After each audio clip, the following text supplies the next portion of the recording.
நண்பர்களே, நீங்கள் மேலே பார்க்கக்கூடிய இந்த வீடியோவில் நானும் ஒரு தர்பூசணி பழக்கடைக்காரரும் சண்டை பிடிக்கிற மாதிரி உங்களுக்கு தெரியும். ஆனால் அது சண்டை கிடையாதுங்க.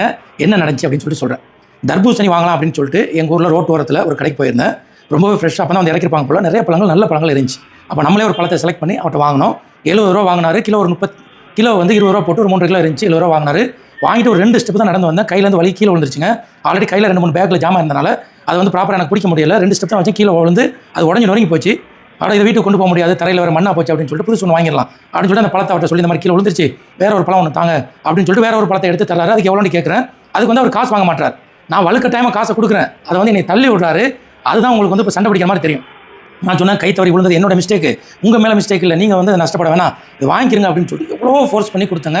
கடைசி வரைக்கும் வாங்கலை. அவர் சொன்ன வார்த்தை என்னன்னு கேட்டால், நீங்கள் வேணும் என்ன போட்டீங்க, கை தவறி விழுந்தது தானே, எவ்வளோ விஷயங்கள் நம்ம வந்து இந்த ரோட்டு ஓரத்தில் வந்து நம்ம எல்லாம் இது ஒரு பெரிய விஷயமே இல்லை, இறைவன் எனக்கு தருவான், நீங்கள் கொண்டு போங்க அப்படின்னு சொல்லிட்டு அவருடைய பெருந்தன்மையை வெளிப்படுத்துறாரு. எனக்கு மனசு கேட்கவே இல்லை. திருப்பி கையில் ஒரு 100 ரூபாய் கொடுத்துட்டேன். இருந்தாலும் திருப்பி வைக்கிறாரு கையில். என்கிட்ட வந்து என் பர்ஸில் வச்சு விட்றாரு. ஒரு 50 ரூபாய்ச்சி எடுங்க, நீங்கள் நஷ்டப்பட வேணாம் அப்படின்னு சொன்னாலும் அவர் கேட்காம வலுக்கட்டாயமாக என்னை வந்து அனுப்புறாருங்க. நான் வீட்டுக்கு வந்து யோசிச்சு பார்க்குற அந்த விஷயம் வந்து எனக்கு ரொம்ப பெருசாக இருக்குது. இன்றைக்கி வந்து மக்களை ஏமாற்றி எப்படிலாம் சம்பாதிக்கலாம் அப்படின்னு சொல்லிட்டு இருக்கக்கூடிய இந்த காலத்தில் அவர் தனக்கு நஷ்டம் ஏற்பட்டாலும் பரவாயில்லை, இவர் வந்து தவறுதலாக நடந்த விஷயத்துக்கு வந்து அவர் நஷ்டப்படுத்த வேணாம் அப்படின்னு சொல்லிட்டு ரொம்ப பெருந்தன்மையாக பெரும் கோடீஸ்வரன்ட்ட இல்லாத பண்பு வந்து இவர்கிட்ட இருக்குது அப்படின்னு சொல்லிட்டு ரொம்பவே ஆச்சரியமாக இருந்துச்சு. நான் யோசிச்சு பார்த்தேன்.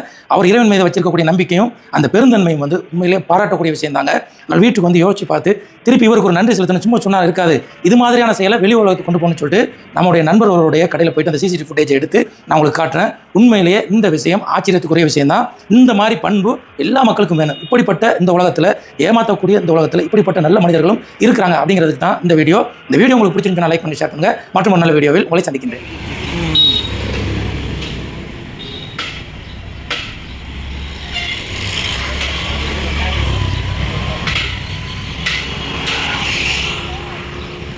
உங்களை போட்டு விடுறேன் வீடியோவில்.